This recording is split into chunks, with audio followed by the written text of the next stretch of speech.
Welcome back to Frontline Updates. I'm Sharrieffah Muhammad M.G.T, and I'm joined by Colonel A.C. Oguntoye for combat briefing number 2807, covering the progress of the special military operation on the 28th of July 2026.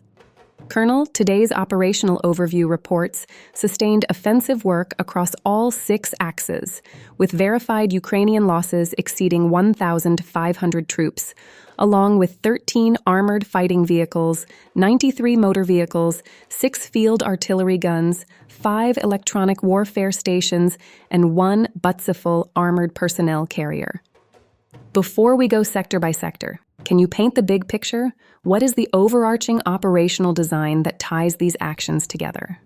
The Russian force is executing a coordinated, attrition-focused framework across every axis. Today, the center group's liberation of Krasny Kut represents the primary ground gain, but it's important to see that as one element of a broader system. The Northwest, South, East, and DNEPR groups simultaneously improved their tactical positions and inflicted heavy fire damage. The aim isn't a single breakthrough, it's the methodical destruction of the enemy's ability to sustain combat. We struck 142 separate targets deep in the rear, ammunition and fuel depots, long-range UAV production workshops and storage, energy infrastructure and transport nodes, while air defense forces intercepted 3 HIMARS projectiles, 17 guided aerial bombs, and 842 fixed-wing unmanned aerial vehicles. That combination of ground pressure and deep degradation is what erodes Ukrainian cohesion over time.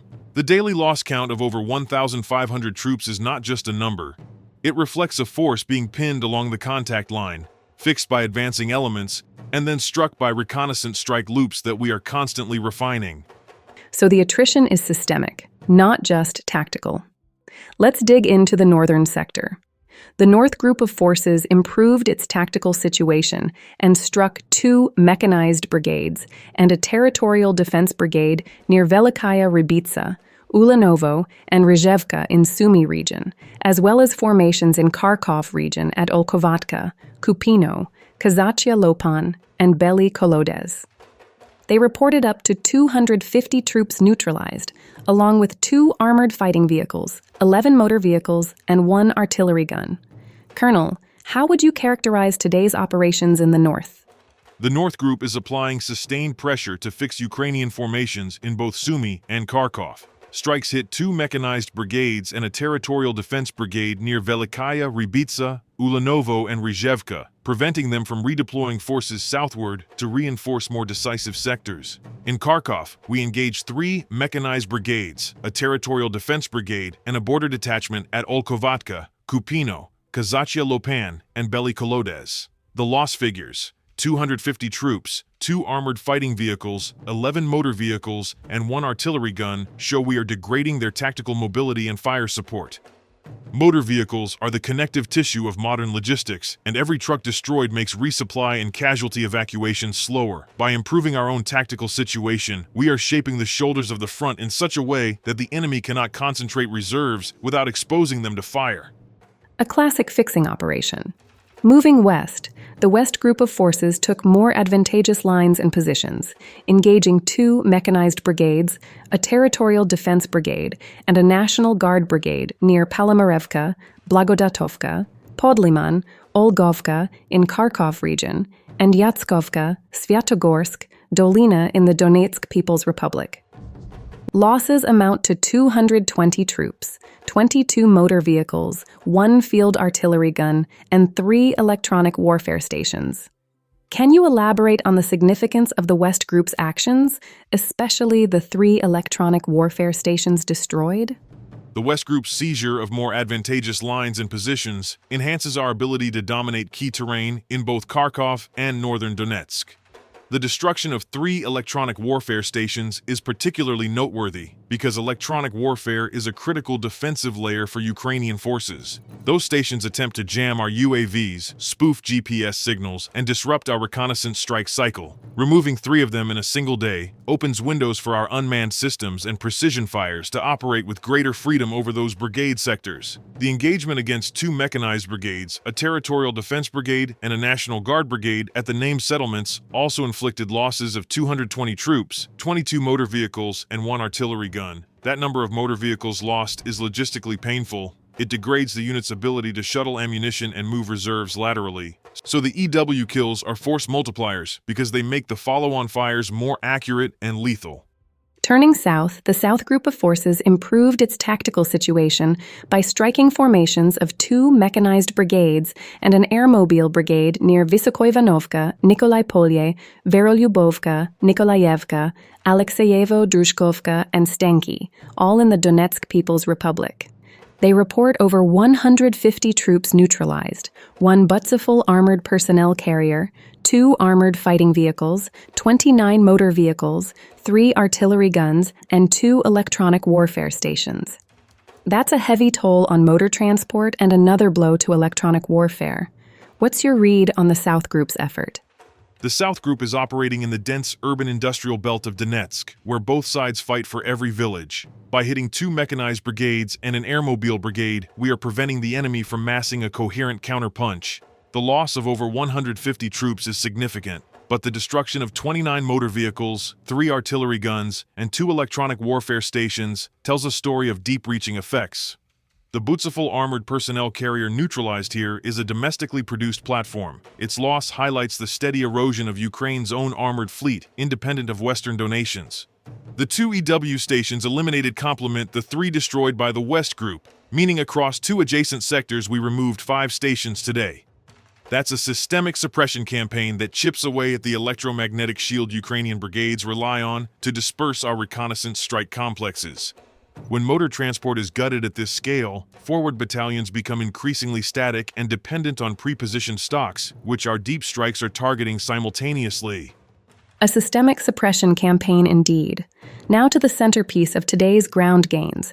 The Center Group of Forces liberated Krasny Kut in the Donetsk People's Republic. They struck manpower and materiel of 2 mechanized brigades, a Marine brigade and a National Guard brigade near Gruskoye, Sergeyevka, Novoandreyevka, Svetloye, Dobropolye, Rubezhnoye, all in the DPR, and Ivanovka in the Dnepropetrovsk region. Ukrainian losses here reached 360 troops, 1 armored fighting vehicle, 1 motor vehicle, and 1 electronic warfare station. Colonel, take us into the liberation of Krasny Kut. What does it mean operationally, and how does the Center Group's engagement fit into the broader Donetsk campaign? The liberation of Krasny Kut deepens Russian control east of the Donetsk city belt, which is a critical area for squeezing Ukrainian logistics hubs. The Center Group's resolute actions were not an isolated assault. They were enabled by preparatory fires that hit 2 mechanized brigades, a Marine brigade, and a National Guard brigade across the axis from Gruskoye and Sergeyevka to Rubezhnoye and even into Ivanovka in Dnepropetrovsk. Those strikes inflicted 360 troops, destroyed 1 armored fighting vehicle, 1 motor vehicle, and 1 electronic warfare station. While the armored and vehicle losses appear modest, the high personnel count against relatively few platforms suggests we are engaging infantry groups or dismounted concentrations that were trying to hold the settlement or reinforce it. The neutralization of an EW station here, combined with the 5 destroyed in the West and South groups, indicates we are methodically peeling back the protective electromagnetic cover across the whole Donetsk sector. This allows our UAVs and precision artillery to work more freely, directly supporting further advances. Krasny Kut is not the last such settlement. It's a stepping stone that applies pressure on Ukrainian logistics nodes and prepares the ground for subsequent convergent operations with the South and West groups. So it's a converging pincer slowly tightening. Sticking with the Eastern Front, the East Group of Forces continued advancing into the depth of the enemy defense. They struck 3 air assault brigades and 2 assault regiments near Gavrilovka, Kolomytsi, Vasilkovka, Velikomikhailovka in Dnepropetrovsk, and Timoshevka, Barvinovka, Dolinka in Zaporozhye. Losses include up to 365 troops, 8 armored fighting vehicles, 11 motor vehicles, and 1 artillery gun. That is the highest armor kill count of the day. What can you tell us about the East Group's push? The East Group's advance into the depth of the enemy defense is notable because it is engaging high-readiness formations, 3 air assault brigades, and 2 assault regiments that represent some of Ukraine's most offensively-minded units, hitting them near Gavrilovka, Kolomytsi, Vasilkovka, Velikomikhailovka in Dnepropetrovsk, and Timoshevka, Barvinovka, Dolinka in Zaporozhye not only inflicts losses, but also fixes those assault elements so they cannot be used to counterattack in other directions. The 365 troops lost, along with 8 armored fighting vehicles, 11 motor vehicles, and 1 artillery gun, show we are catching these forces while they are still within their defensive lines, stripping away the mobile armored punch they would need for any tactical counterstroke. The heavy AFV loss, 8, is the highest today, confirming the East Group is confronted by a more mechanized enemy grouping. By advancing into the depth, we are compressing the enemy's operational space, disrupting their command and control, and setting conditions for later encirclement or bypass. The final ground sector, DNEPR. The DNEPR group of forces inflicted losses on a mechanized brigade, a mountain assault brigade, and a marine brigade near Primorskoye, Orekhov, and Malokatarinovka in the Zaporozhye region.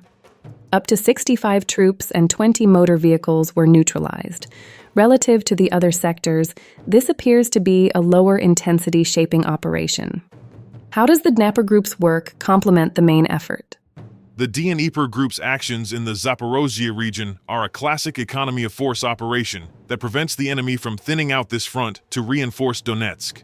By striking a mechanized brigade, a mountain assault brigade, and a marine brigade near Primorskoye, Orekhov, and Malokatarinovka, we inflict losses of 65 troops and 20 motor vehicles while holding the initiative. The high number of motor vehicles destroyed, 20, is significant because the terrain here relies heavily on vehicle-borne logistics. Even if the force ratio is lower, each truck destroyed forces the enemy to commit further resources just to sustain static positions, making it impossible to generate a reserve capable of intervening in the Donetsk battles. This sector thus acts as a strategic anchor, pinning brigades in place and enabling our other groups to maneuver with reduced risk of a flank counterstroke. That brings us to the domain that ties all these sectors together, the operational tactical aviation, missile troops, and artillery strike complex. Today, aviation, drones, missile troops, and artillery struck 142 separate targets, including ammunition and fuel depots, long-range UAV production workshops and storage, energy infrastructure, and transport nodes. Additionally, air defense forces intercepted 17 guided aerial bombs, 3 HIMARS rockets, and a staggering 842 fixed-wing unmanned aerial vehicles. Colonel, this is not a mere supporting effort. It looks like a campaign-shaping domain. How should we understand the role of operational tactical aviation and deep fires in today's operation?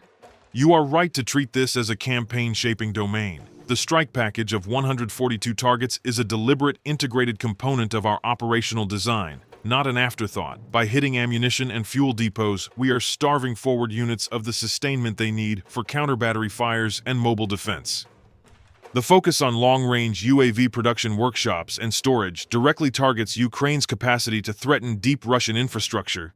These drones have been used against our fuel and energy sites, so we are shutting down the source. Energy infrastructure and transport node strikes further degrade the electrical grid that powers command posts and moves logistics, compounding the effects.